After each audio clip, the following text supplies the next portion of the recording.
the longest, toughest postseason climb in the history of the sport. And after all that, it's Ohio State together at the mountaintop, champions of college football.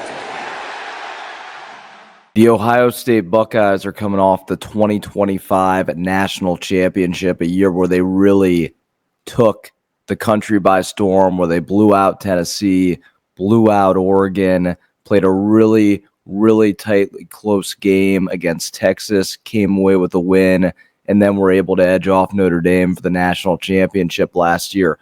The big question that we run into in 2025 is, can they repeat this title? They lost a lot of people. They did. I mean, if you look at what they lost to the draft, it's a large number of people. But this is the thing with Ohio State when it comes to the 2025 season.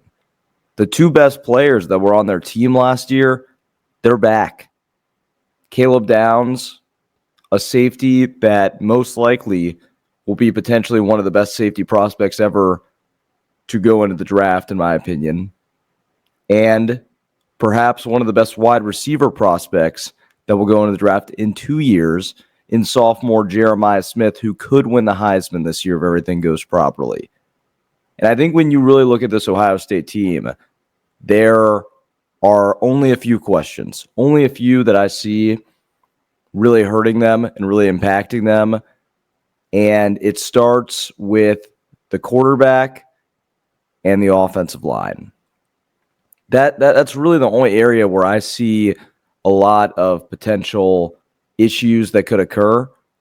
But the thing is, if you look at it from a prospect perspective, I expect Julian Sayin to be the starter next year for Ohio State. If you look at where he was recruited, just based on the statistics and based on what people of his caliber have done before at that recruiting position, there's no reason why by year's end he couldn't, like going into the playoffs, he couldn't be as good as a guy like Will Howard was before. If you look at it on paper, recruiting perspective wise, he's more talented. So he has the ability to be good, but this team is going to go as far as he takes them. That's going to be the big indicator. And if you look at the Ohio State schedule, if you look at it, there's 3 games that you circle on that schedule. Other than that, it's a pretty weak schedule. And I don't want to say it's weak because they have the toughest non-conference game in the country. But if you look at actually the Big Ten, who they're fading this year really benefits for them. But you start, and those are the 3 games that I'm going to focus on because it's the only 3 games that I think they have an opportunity where they could lose. If they lose any of the other games, obviously it's a disaster. I just think they're too talented. I think with having Jeremiah Smith, Carnell Tate, all these players, you even have Sonny Styles returning defensively. The only big issue other than the quarterback would be I just don't think that they would be able or be capable of losing any of those other games on the schedule. So you look at Texas, and you have a lot of analysts that have kind of already given this game to Texas, kind of already given it to them. If you really look at it, Arch Manning's in the exact same spot that Julian Sayin is in right now. Like, Arch played a few more games, started a few more games than Sayin has. Sayin hasn't started any, but if you look at who Arch Manning started those games against, they were against really subpar garbage teams. So really, essentially, both quarterbacks are in the same situation now. I do think Arch is the better prospect, but we don't know that till the game's played. It's a tough ask for both of them. It's as tough of an ask for Julian Sayin to go up against Texas in his first start ever than telling Arch Manning to go up against Caleb Downs in Ohio State in his technically first real start ever, if you're really thinking about it. So we're going to figure it out pretty quickly in the year what these guys are made of.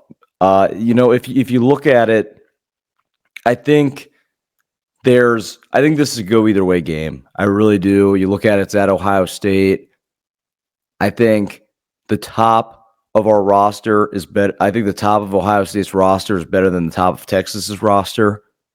But at the same time, I think if you took the entire roster of Texas and the entire roster of Ohio State, I think Texas is a little more polished. So yeah, it's difficult for a game like this.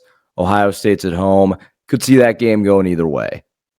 Definitely not counting Ohio State out in that game at all. At home, everybody's going to be hyped up because they're going to reveal the banner for the national championship. There's a lot of factors for Ohio State potentially having a really solid start to this year. The next game of note that is going to happen for Ohio State is going to be their game against the Nittany Lions of Penn State. And there's a lot of people, and this game will take place on November 1st. There's a lot of people out there that think Penn State is going to run the table and win the national championship. And they like Drew Aller, they like James Franklin. And I don't see that. I don't see Penn State winning the national championship this year. So this is the thing with Penn State. I think a lot of people are looking at it in a similar light of an Ohio State last year where they brought everybody back and a Michigan the year before where they brought everybody back. Those teams had both previously been close to winning national championships before. Penn State, and this is where, if you really look into it, they were not close last year to winning a national championship. The reason I say that is, yeah, sure, they were in the semifinal game and they came close against that Notre Dame team. But look at who they beat to get there. They beat a terrible SMU team and a Boise State team that didn't belong in the playoff. James Franklin is still yet to really, I think he's won one game ever against a top 5 opponent. So I don't think they're very close. Now, do I think they have depth? Yes, I do. They have a lot of depth. I don't know about Drew Aller. I don't think he is the top 10 pick that a lot of people are saying he is. So I look at Ohio State, and if Sane is warmed up by that time, I mean, I don't see, especially with it being at home, I don't see Penn State beating Ohio State. So I think Ohio State's going to win that game against the Nittany Lions. I think if you're looking at it, I think Ohio State has a much better shot this year to win the national championship than Penn State. And a lot of people will call me crazy for that, but I just, when you start to look at it and you go player by player and you kind of look at, now I do really like the running backs for Penn State, but you can't sit here and say that Penn State has a better offense than Ohio State. You just can't. Jeremiah Smith, Carnell Tate, a lot of weapons. I expect Sane to be a pretty solid quarterback by the time that game rolls around. We're forgetting about what potentially CJ Donaldson and some of these other backs could have in their arsenal. I don't see that game being, I see that game being very close. I just don't see a world where Penn State is going to finish the year higher than Ohio State. And a lot of people are going to call me crazy for that. I just don't. Then we'll go to the last game of the year, the game that is going to be extremely important for Ryan Day. He's definitely not going to be let go or anything at the end of the year. That's not what the stakes are. He won a national championship. He brought that home. And a loss to Michigan this year would not be the calling for his firing. I'm not saying that. I just think at some point, if you're Ryan Day, you need to get the job done against that team. He has silence, but before he was really getting into that John Cooper conversation of a head coach that beats a lot of teams, but just cannot win when it comes to Michigan. That was the big John Cooper problem. Had several teams that could have won the national championship in the 90s, and they didn't because they couldn't beat Michigan. Ryan Day needs to beat Michigan, but this is going to be a good Michigan team. They have Underwood, the quarterback now. You have decent recruiting that they've done, and it's going to be in Ann Arbor. So it's not going to be an easy game.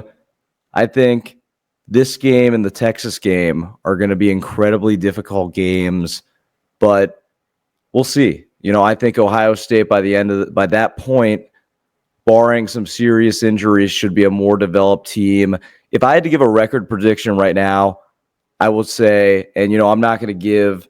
I think that the two games that would be the ones that initially I think it's tough for me to predict right now because I need to see how Sam plays. Are the games between the first and the last game, Texas and Michigan. I don't know. I'll say Ohio State finishes the year 11-1, 10-2, something in that conversation. But I think it's certainly a team that could win the national title this year.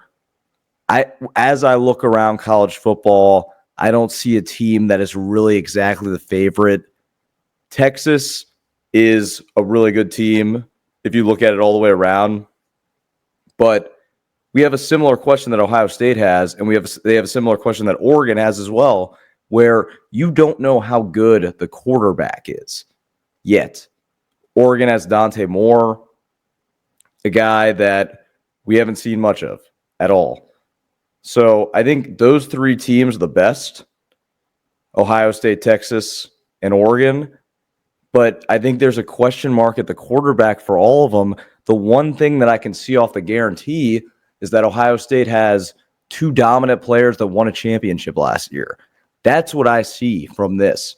So if you ask me if Ohio State can go and repeat this title, of course they can. It's going to come down to saying it's going to come down to how well that offensive line plays. That's what it's going to come down to. I think Hartline, he struggled a little bit his first year when he was the OC, and he needed to take that break, and they needed to bring in a guy like Chip Kelly.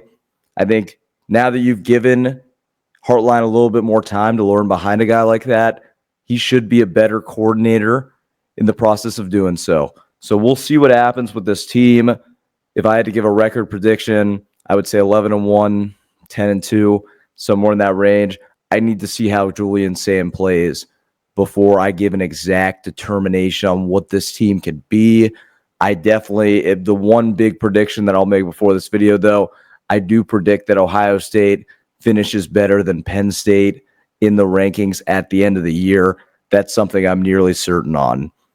And that's probably the hottest take of this video.